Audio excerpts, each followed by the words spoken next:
Hey, what's up? Welcome again to another exciting episode of Into His Courts. I'm your man, P. Skip.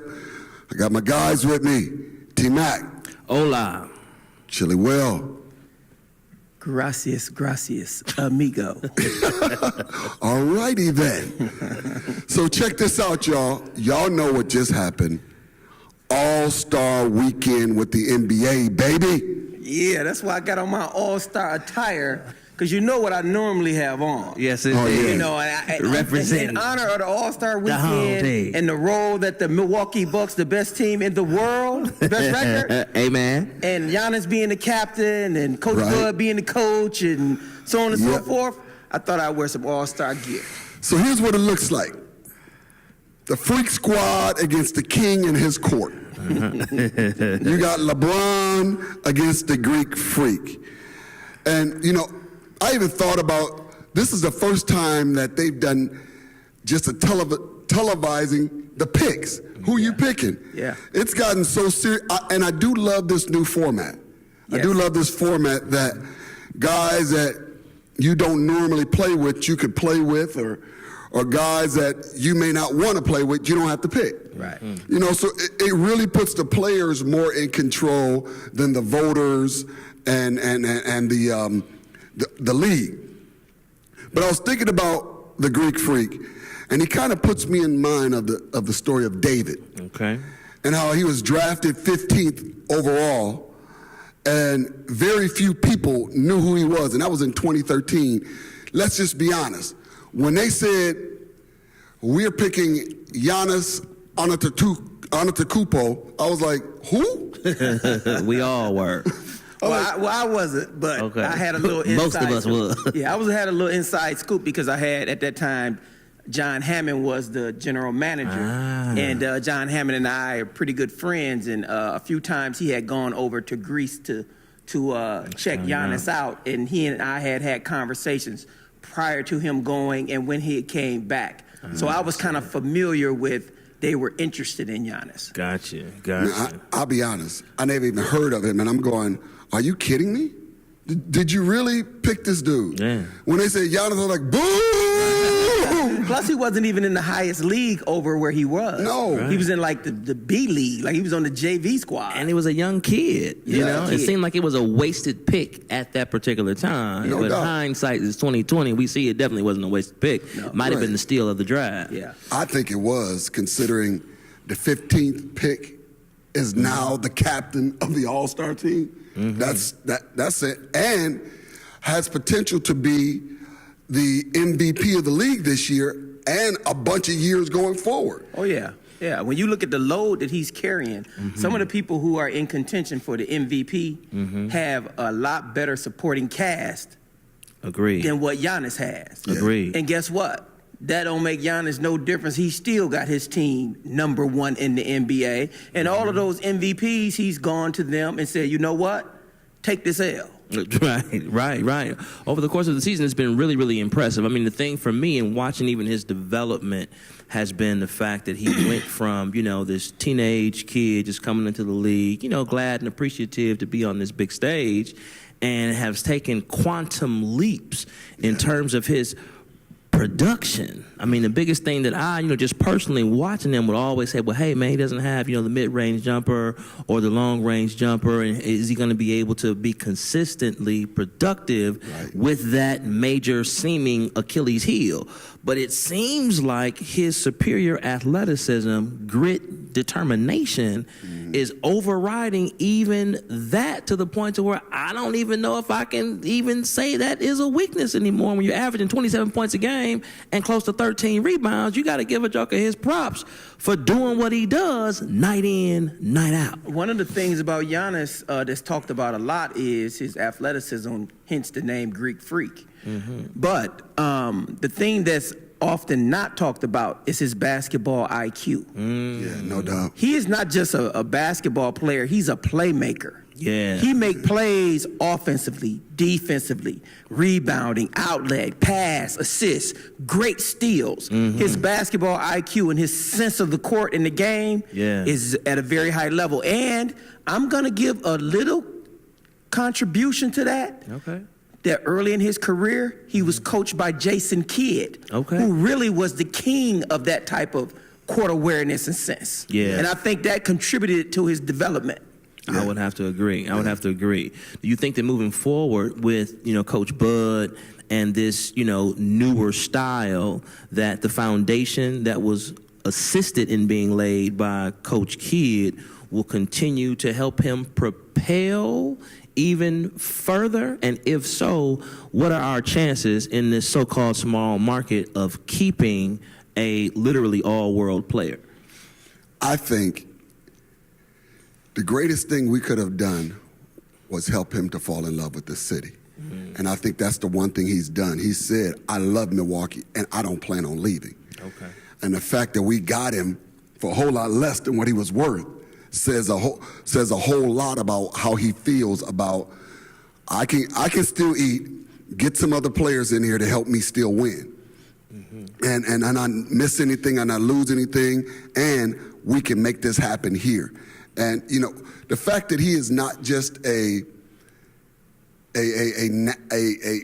local figure, when's the last time you've seen the Bucks this much on national TV? Yeah. Never. I don't ever remember seeing him that much on national TV. Never.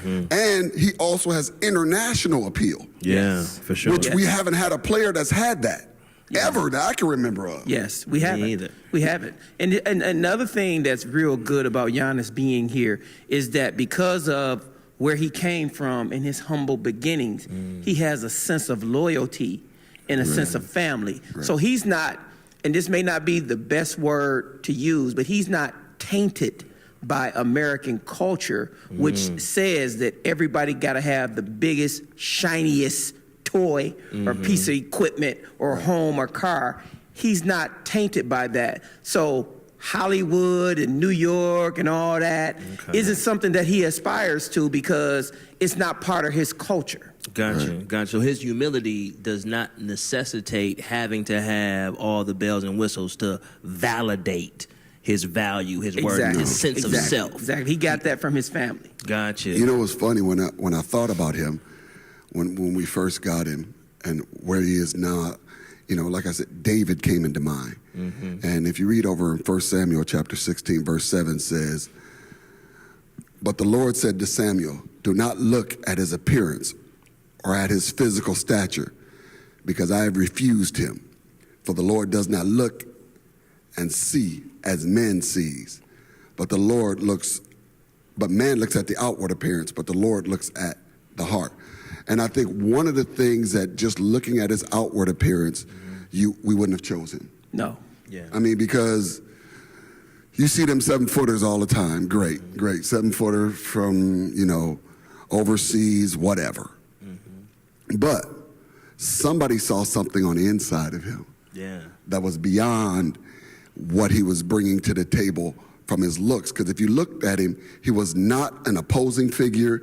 He didn't look like he was going to bang. He didn't look like, he just looked like you straight out of high school. Yeah, he was a little wiry kid. Yeah. And I'm like, really?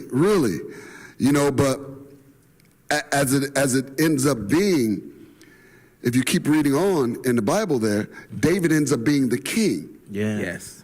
Giannis is now the king of Milwaukee and about to be the king of the NBA. Yes. Yeah. Yes. Yeah. And that's the reality of it. So here you have God taking somebody who was like David on the outskirts, hidden from the public eye where nobody knew what he was doing. He out there, David was out taking care of sheep. Giannis was over in Greece. Yeah. Who knows? On the streets. On the streets, peddling watches and stuff. Yeah, trying to survive. Right. To somebody, God puts his hand on this man, brings him here, and now begins to showcase him and display him. And he's not just making Milwaukee where he is better, he's also bringing respectability to where he came from. Yes. Yes. For sure. Yes. And just to dovetail that story, I think it's really, and that was a great, an analogy. And when Samuel came to David's dad's house, Jesse, he was actually looking for the next king. Right. We in Milwaukee have been looking for the next great player to take us to the promised land, Right. as it were, of a championship or even being in that type of contention. And so when David, I think the additional comparison is David was also a fighter. It was Right. David that came from the stock of Israel that killed Goliath when the armies of Israel were kind of shuddering and a little scared because Goliath was, some scripts say he was anywhere from 9 feet tall to 13 feet tall. I mean, he towered over, Shaq.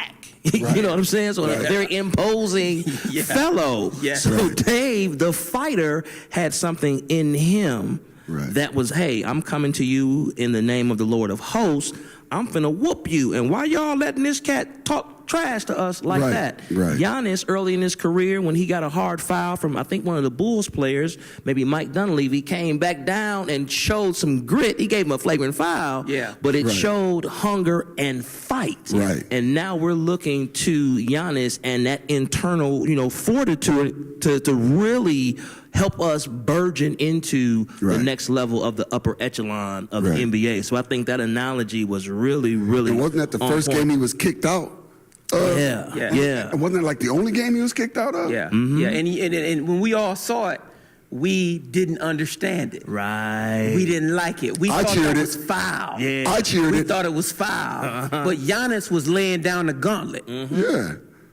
Right. Like we're not here to just be the Washington Wizards. Right. Right. We're not We're pushovers. not here just to show off the Bulls. We're here to compete. Exactly. And if you look at the Bucks now, and I know Tim and I was having a conversation in the green room the other day, and we were talking about how the expectations of the fans of Milwaukee has grown so much Yeah, no that doubt. No we doubt. expect to win. You guys may be coming home from an event, going to turn the TV on to watch the Bucks game. Most of us expect them to be winning. Exactly. And then, Tim, you were saying even if they are not winning, we still expect them to win. All of that is because the will and determination that Giannis has put in all of his teammates to compete to the end. And that's why we feel good about what they're doing. It's the same thing Brett Favre did. Yes. It's the same thing Aaron Rodgers did. Yes, yes. How many times have you heard them say there's 2 minutes on the clock and Aaron Rodgers has the ball? You've given him too much time. Yeah, yeah. And it's gotten to that place with Giannis. They're down 15, but they still got another quarter. You've given him too much time. You've given him too much time. That's right. We still have the ability to win this. And the thing I love about that team is they are spreading the floor so much that it really allows Giannis to do whatever he wants to in that middle, because everybody who steps on that court is a three-point option and a potential to light you up. Yes. Yeah. And so now you can't double team anybody. And I haven't seen anybody who can hold him one-on-one. No. The only person that not even him. I was going to say the only person that kind of gave him a little bit of trouble is that kid from Orlando that just locked up Harden the other day. Okay. I mean, locked him up, James Harden. He's a rookie. I know. Yeah. I saw that. Yeah. I don't know Locked that. him up. I mean, you know how Harden does his normal fadeaway, and he blocked it. Oh. Ripped him a couple times. Yeah. I mean, just Competing. It's Okay. all out competing. right. Yeah. But I haven't seen anybody who's been able to hold him one-on-one yet. And I love the fact that, just talking about the Bucks, they've done a great job of putting help around him that's actually help. Yes. Chris Middleton is a great Batman to him, a great Scottie Pippen for him. Yeah. Great complimentary player. I mean, a great Robin, I'm sorry, a great complimentary player. Hey, he's an all-star. And an all-star. And quite as it's kept, we should have had more than that. Yeah, he should have been It should have been all-star at least last 3. year, I thought. Yeah, you think Bledsoe was the third one that should have made Yes. it? No doubt. Okay. Yeah. No Bledsoe doubt. should have been an all-star. No argument here. And I thought when because Kyrie wasn't playing, that Bledsoe may have gotten the nod to play. Exactly. Because I don't think Kyrie is playing, and I don't know who they announced to take his place. Who? Oh, D'Angelo D'Angelo Russell. Russell took Okay. his place. Okay, Brooklyn. okay, all right. All right. Okay. Yeah. So but the Bucks as a team is. I don't think the NBA like the Bucks being the number one team in the league 'Cause we're not it's sexy. not good for business. We're not a sexy I don't pick. think they like that. Yeah. But I'll say this: the people who own and run the Bucks are from Madison Avenue. Exactly. They're from New York. They're from the Big Apple. Right. And guess what? This is what goes on in the Big Apple. All they did was say, you know what? We're gonna take Times Square and make that the Bucks live zone in Milwaukee. Exactly. And that whole area is just becoming a destination because they knew what they were doing and they came in and they've changed the vibe of companies and businesses and organizations in the city of Milwaukee. There's no way in the world that we would be in contention to get the Democratic National Convention if we did not have the Fiserv Forum. It's impossible. So it's not just basketball for them. They wanted to come and change the whole culture and the whole surrounding and the whole way we do business in Milwaukee. And they have put their money where their mouth is, and I expect them to continue to do that. Oh, definitely so. Yeah. I mean, it's been tremendous that you bring up the Democratic National Convention. We are the forerunners, or the odds-on favorite. From even an article just today, they had Tom Perez, the Democratic National Committee chairman, saying that hey, Milwaukee is sitting pretty good, and we're competing against Miami Beach. Was one of the other competitors, I believe, and Houston. Yes. So these are top-tier cities that we're going head-to-head with. And I think that what they've been able to capitalize on, as you've brought up, is they've been able to put front and center a professional sports franchise in such a way that resonates with the corporate community as well. A few years back, the Association of Commerce leader from Oklahoma City, right after Oklahoma had played in the finals against LeBron's team, I think it was Miami Heat at the time, he was talking about how most business executives, when they come in and meet with him talking about potentially putting a business in that location, the first question isn't about, tax relief or any sort of tax incremental financing or some sort of development deal. The first question was really about, hey, how is Oklahoma City, the Thunder? Yeah. How the Thunder doing? Right. So in a similar fashion, that's what Milwaukee is doing now with the Bucks. And like you said, it cascades beyond just the sports realm, but it goes into, politics, business, etc. It's truly a rising tide lifts all boats for real. Yeah, let me just tell y'all how deep this is. And y'all know this because you guys travel a lot. All three of us, we travel around this country quite a bit. I mean, we out of town at least every other month, sometimes twice a month. Right. Everywhere I go, I see some people with some Bucks gear on. It's just like It's with the Packers. insane to me. Yep. Wow. Yep. Yeah. I was in Washington, D.C. I seen 4 or 5 little kids with Giannis jerseys on. Yeah. Well, he's representing 2 countries, not just Greece, but he's African. Yeah. Exactly. So he's representing both of them. You know what's amazing The to me continent. is, what's amazing to me is I'm looking at Milwaukee, and it's almost like they're trying to turn it into Times Square Midwest. Yes. Yes. I would say that's accurate. It's almost like they're trying to make us as big or bigger than Chicago. Yes. But for a whole lot cheaper. Yes. Yes. And so I'm looking at this and going, listen, you better get in on this at the ground level while it's cheap. Yeah. Because it's going to be real expensive to live in Milwaukee real soon. Yeah. Yeah. It's a lot of Real things soon. going. And it's not like any other metropolitan areas around. There's gentrification going on all over this country. Exactly. Right. You're aware of that. Right. Detroit are, as much as we used to want to talk about Detroit, they're making a major turnaround and a major comeback. Right. And one of the reasons why they was able to do that, and it's the same reason why Milwaukee and the Bucks were able to do what they did. They had land available. Right. Milwaukee probably was, other than Detroit, was one of the cities that had quality land available in the downtown area. Yeah. There's no land in New York. Right. That's why the buildings are so tall, because the only way you can go is up. Right. Right. But Milwaukee had land available for a reasonable price in downtown Milwaukee. And they saw that as an opportunity to be real estate developers. Right. Right. Capitalize on prime real estate. Real estate developers masquerading, or I ain't gonna say masquerading, disguised as professional franchise owners. Don't tell nobody.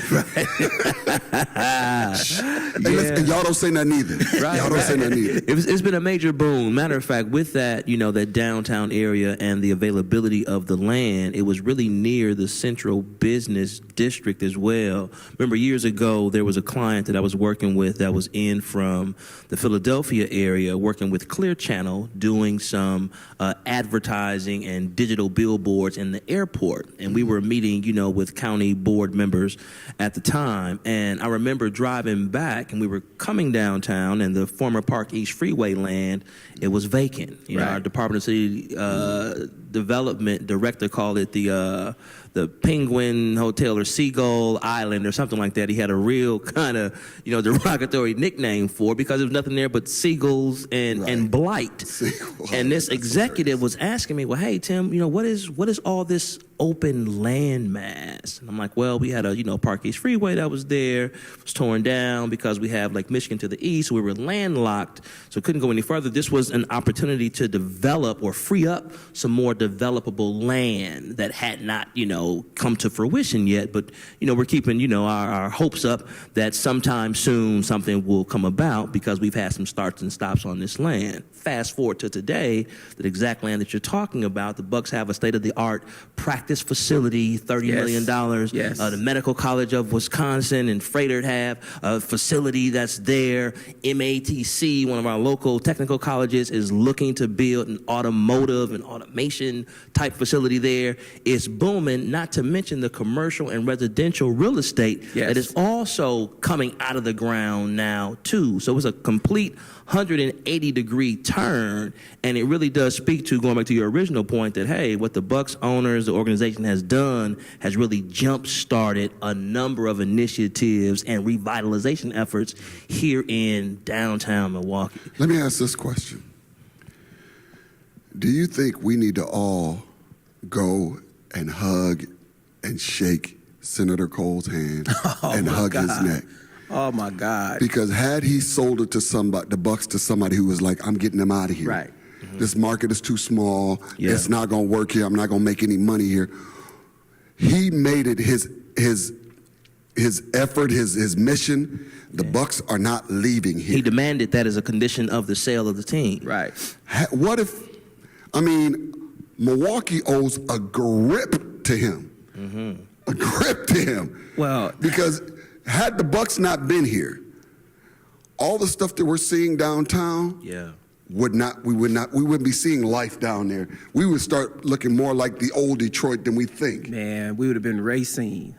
Oh my goodness. But let me just tell you, because you gentlemen know this, I was like heavily involved in this from its inception. And Tim, you and I worked on the Modern project, which was the first multi-million-dollar development project that went into Park East. Correct. And your organization represented Rick Barrett and his company. I represented the Common Council. Hold on, for those of our listeners who still don't know what the Park East area is, just kind of explain where it is. The Park East area is when the freeway used to go across downtown, and then you ended up on the east side at that Pick and Save. Right. Now, I can give you a slight history of that real quick. The reason why they built that is because Hillside and the black community was right there. So when the European Americans came in from the suburbs, they didn't want to be on the streets in the black neighborhood. So they built a bridge that could take them over the black community and land them on the east side, which is the high rent district. Approximately 6th and McKinley. Right. Approximately 6th and McKinley. So it's right there by Hillside Housing Development, which is probably the most notorious housing development in the state of Wisconsin. They haven't had any problems with the Bucks. They didn't pay any attention to it. So it's probably from about 6th Street to the river, from McKinley down to about State Street is the Park East area. Yeah. Right. But, and Tim, and like I was saying, that when Rick Barrett made his investment with the Modern, and for those of you out there listening, that's the building that Carson's barbecue and Carson's Ribs is in. A high-rise development, residential, commercial, 55 high-end apartments, 14 condominiums, and a first-floor restaurant, steakhouse, seafood joint, Carson's. Bingo. So when Rick wanted to do that, Tim and I was heavily involved in some of the Or make negotiations. that 203 apartments, excuse me, and 14 condos. He- Go ahead. he knows. It was a $55 million project. He but go ahead. knows. So when we were trying to make that happen, it was a lot of people calling Rick Barrett a fool for trying to put high-end residence development west of the river. Correct. Because the river was the cutoff line. And we're going to let the west of the river die, and east of the river was that's the high rent district. Right. But Rick Barrett looks like a genius right now. Man. And one of the reasons why he looks like a genius, because he didn't let racism and negative talk influence his vision of the possibilities of what could be. Exactly. He didn't. He didn't let that happen. The other thing, Tim, and you know this because I'm sure you was involved somewhere down the road, Manpower putting their world headquarters west of the river, Right. Exactly. That's major. right near Brewer Hill. Slits Park getting redeveloped west of the river. Exactly. All of the money that Barry Mandel put in west of the river Correct. was investment that they seen as an opportunity that never came to fruition in the past because of the racist and discriminatory practices and attitudes of some of the predecessors of the city leaders. So Tim, just for the record, it was a pleasure working with you on those projects. Likewise, my friend. Likewise. But we'll just give you a little history on, where Milwaukee is and what happened just from one man making a decision, say, no, I used to be in public office in this city. My heart is in this city. I'm not going to let this city lose the one entertainment that we have in the winter. Yes. The only entertainment that we have, we're not going to lose it. And as a result of him making that decision, yes, I'm going to give up ownership, but I'm not going to let them give up this city. And he put $100 million Of his own money, Yeah. Right. which was the highest amount from any individual Right. in the project. Exactly. Right. Exactly. And I think one of the things that just to underscore this whole segment, this Sports Plus segment of our show, is recently there was an article in the paper, I believe maybe Thursday, where one of our local sports writers was writing a letter to Giannis saying, thank you, Giannis, for your efforts. You've made it fun to be a Milwaukee Bucks fan again. And so to have that as the headline of the article really speaks to, I guess, the entirety of what we've been talking about. Giannis and his elevation, helping taking the team, to higher heights, the organization itself having the foresight and vision to even think or have the unmitigated gall to aspire to bring a championship caliber organization back to this city, and even to, Senator Cole for his longtime support and steadfast insistence that whatever happens to a professional basketball team that was once in Milwaukee, it stays in Milwaukee. Wow, what a great segment. Thank you, fellas. Just to close this out, man, Milwaukee is alive and vibrant and growing and has a pulse. Indeed. Don't believe what the media said about Milwaukee. We're doing it, and we're doing it big. Anyway, thank you so much for tuning in again to Into His Courts. We will see you next week, same bat time, same bat channel, here on Joy 1340 AM and also 98.7 FM, your Christian radio show. For Pastor Skip, T-Mac, Chill Will, we'll see you next week and have an amazing week. Peace. Bam!